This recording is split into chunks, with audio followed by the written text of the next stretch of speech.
Hey trick-or-treaters! As promised, I am back with the second part of Halloween Tales.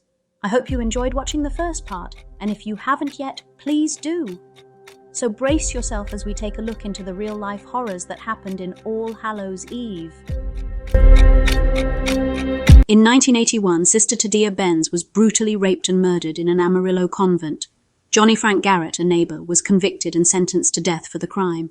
Despite his insistence on innocence, Garrett was found guilty and placed on death row. Garrett's execution was temporarily halted by Pope John Paul II's request, but it ultimately proceeded in 1992. Questions lingered about Garrett's potential innocence and his execution's humanity. He had a history of abuse, neglect, and exposure to harmful substances which wasn't presented during his trial. DNA evidence later linked another criminal, Leoncio Perez Rueda, to Sister Tadia Benz's murder. Johnny Frank Garrett's case sparked controversy and raised doubts about the justice system and the death penalty. It's a haunting story of a man's life and death, surrounded by unanswered questions and allegations of injustice.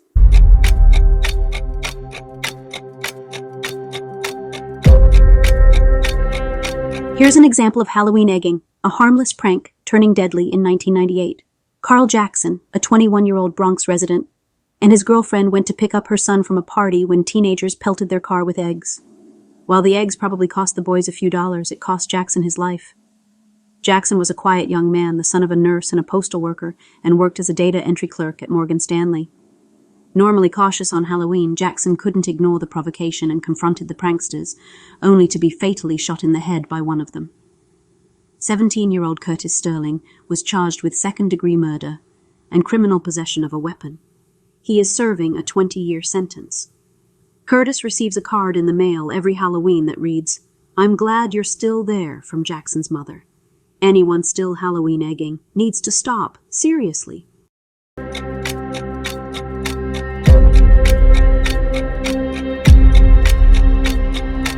In Halloween of 1999, a seemingly perfect suburban life turned sinister.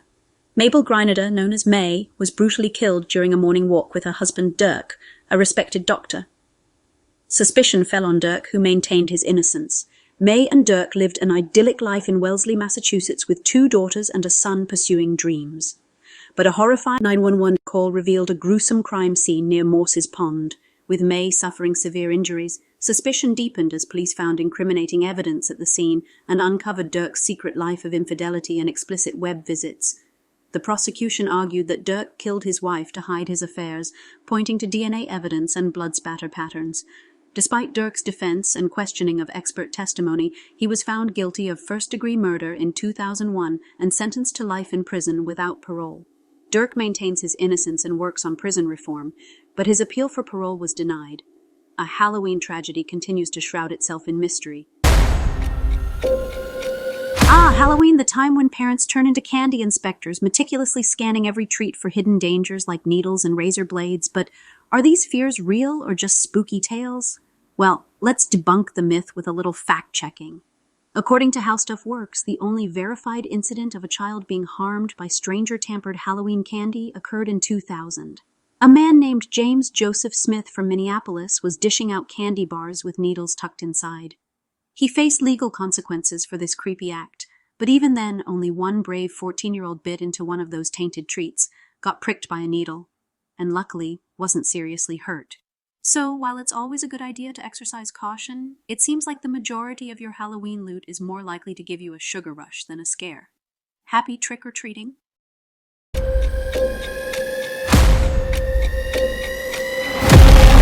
Cindy Song's case is a classic Halloween ghost story that can haunt you all year round. Halloween 2001, and Cindy, a Penn State grad student, disappeared after leaving a party. She made it home but then vanished into thin air. No signs of struggle, no forced entry, just eerie silence. Her false eyelashes, backpack, and phone were there, but her purse with ID and credit cards had disappeared. She was last seen in her Playboy bunny costume. The mystery deepened when her phone showed no calls or credit card activity after she was dropped off. Even her emails revealed no suspicious activity. The case took a bizarre turn with Hugo Marcus Selensky, who was arrested after 5 bodies turned up in his backyard. An informant, Paul Weekly, claimed Selensky and another man, Michael Kurkowski, kidnapped, raped, and murdered Cindy. Stranger yet, Michael and his girlfriend Tammy were both found dead in Selensky's yard. A total of 12 charred bodies surfaced in Hugo's property, but none were Cindy's. Her case remains open still. It was Halloween night 2002 when 21-year-old Christopher Jenkins donned his costume and headed to the Lone Tree Bar and Grill in downtown Minneapolis. But things took a sinister turn when he got booted from the bar, left to brave 20-degree weather in just his Halloween getup. As the night grew eerily quiet, worry set in for his family and friends. Bloodhounds sniffed their way from a pizza shop to a parking garage, where drops of blood marked a haunting trail. But there, Christopher's scent vanished into thin air. 4 long months later, the Mississippi River revealed Jenkins's lifeless body floating on its back. Initially deemed an accident or self-inflicted due to intoxication, his parents refused to accept this tragic explanation. In 2006, the case was reclassified as a homicide. A jailed suspect's tale of witnessing Christopher's murder and disposal in the river held promise, but it lacked the evidence needed for charges. Adding an extra layer of mystery, the Smiley Face Murders loomed in the background. Around 40 male college students had inexplicably drowned in the U.S., with smiley face graffiti often near the watery crime scenes. While no smiley face marked Christopher's fate, his case eerily resonates with the unsolved enigma of these bizarre killings, enveloping Halloween night in a spine-tingling shroud.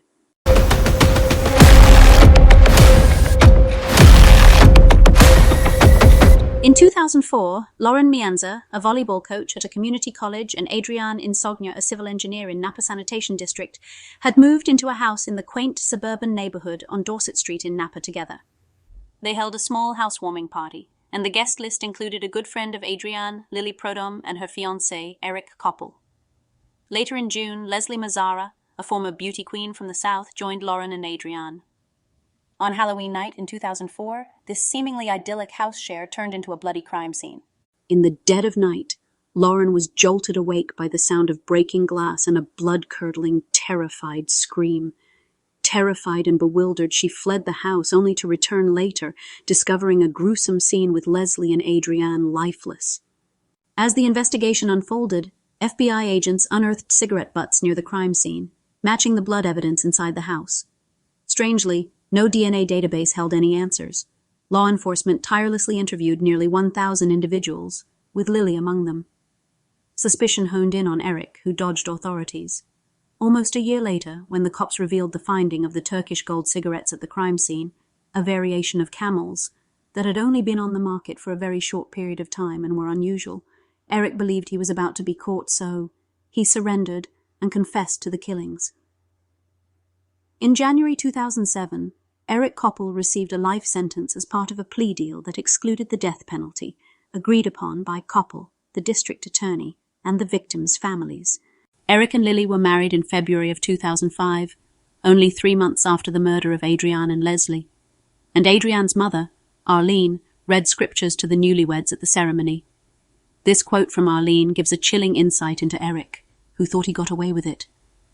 "You are the man who is so cruel as to invite me, the mother of the woman you murdered, to stand up for you at your wedding, to read scripture to you of love and death, and to bless your union."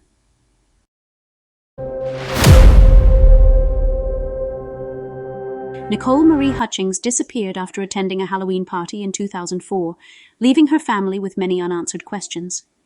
The investigation hit a wall due to a lack of leads. However, in March 2007, a woman came forward with critical information, revealing that Nicole had been murdered, and her boyfriend, Lauren Bowers, was involved. It was later discovered that Lauren, along with his friend Craig Whiting, had plotted Nicole's murder. Nicole had filed a complaint against Lauren, accusing him of molestation of his roommate's 6-year-old daughter and exposing her to a dangerous environment.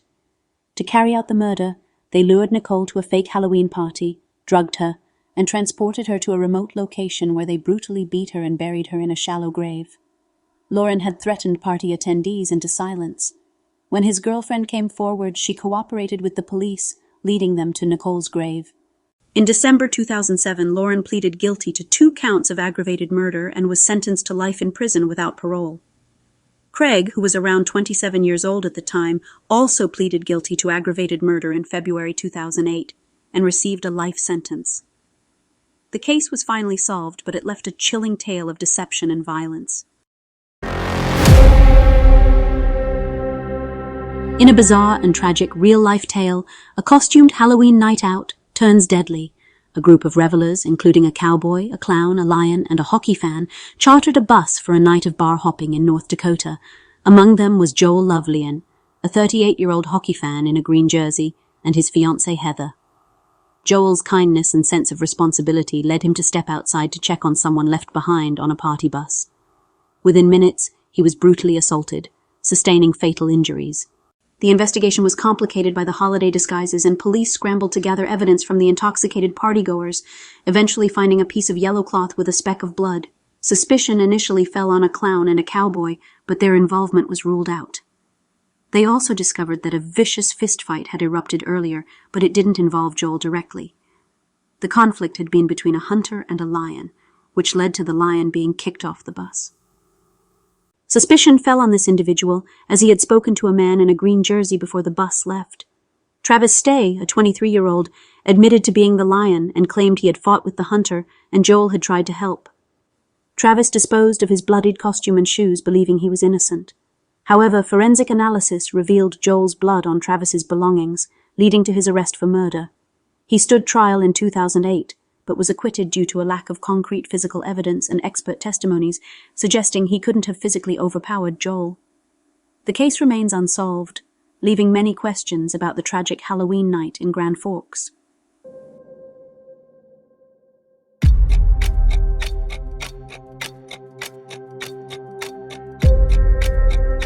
On a petrifying Halloween in 2010, Ohio teenager Devon Griffin returned home from church to a scene straight out of a nightmare. His brother Derek, mother Susan, and her new husband William Lisk lay lifeless, victims of a savage murder. The terrifying truth unfolded as Devon's stepbrother, 24-year-old William Lisk, who battled schizophrenia and a history of violent, unpredictable behavior, was discovered to be the perpetrator. Haunted by his actions, Liska was apprehended at a local halfway house. To evade the death penalty, he pleaded guilty to 3 murder charges. However, in a grim turn of events, Liska's own life met a macabre end in 2015, as he was found dead in prison with a self-inflicted wound, a Halloween horror that left a family shattered and a community in dread. Halloween night, 2011, and Liddell Peoples of Chicago found his candy stash mysteriously vanishing into thin air. His first suspect, acquaintance Maria Adams. But what started as a sweet-toothed accusation soon descended into chaos. In the blink of an eye, a friendly tiff transformed into a full-fledged brawl. Dinnerware became projectiles, with a plate leaving Liddell with a nasty gash over his eye. But the nightmare hit its peak when Peoples whipped out a knife, striking Adams repeatedly. Rushed to the hospital, Maria sadly lost her battle. Liddell Peoples, the candy's guardian, found himself on the wrong side of the law, facing charges of attempted murder and aggravated domestic battery. Halloween hijinks turned deadly and a tale of treats turned tragically sour. Halloween 2011. It was Taylor's favorite day. Dressed as a zombie, she set out to meet her friends in Armstrong, BC. On a well-trodden trail, parallel to railroad tracks, she sent a cryptic text to her boyfriend, being creeped. It was her last message. Alarmed, her friends searched in vain. Later, local boys found Taylor's phone near the tracks. At 8:45 p.m., they discovered Taylor face down, brutally beaten and strangled, her injuries initially mistaken for a train accident. Tragically, her cries for help were brushed aside as Halloween antics. Her attacker's DNA beneath her nails would ultimately expose him as 25-year-old Matthew Forster from Cherryville, BC. When it seemed Matthew had fled the county, law enforcement wiretapped the phone conversations of his father, Stephen Forster.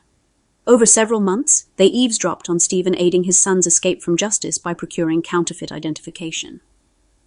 On April 4, 2012, Canadian authorities finally apprehended Matthew Forster in Ontario, where he lived under a new identity, employed at a factory. Matthew faced a first-degree murder conviction, but he appealed the decision and secured a new trial. His argument centered on a claim of manslaughter, contending that he was seeking consensual relations with Taylor. He'll be eligible for parole in 2029. Matthew's father, Stephen Forster, received a milder sentence for helping his son evade police under a false identity.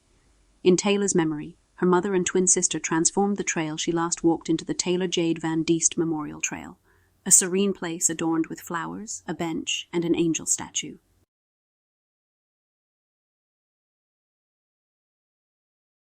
Hey everyone, so with this I will end the second and final part of Halloween Tales. I really hope you enjoyed it. Are there any Halloween spooky stories you would like to share with me? I would love to hear from you. Thank you for watching. Here's wishing you a fun, safe, and a very happy Halloween.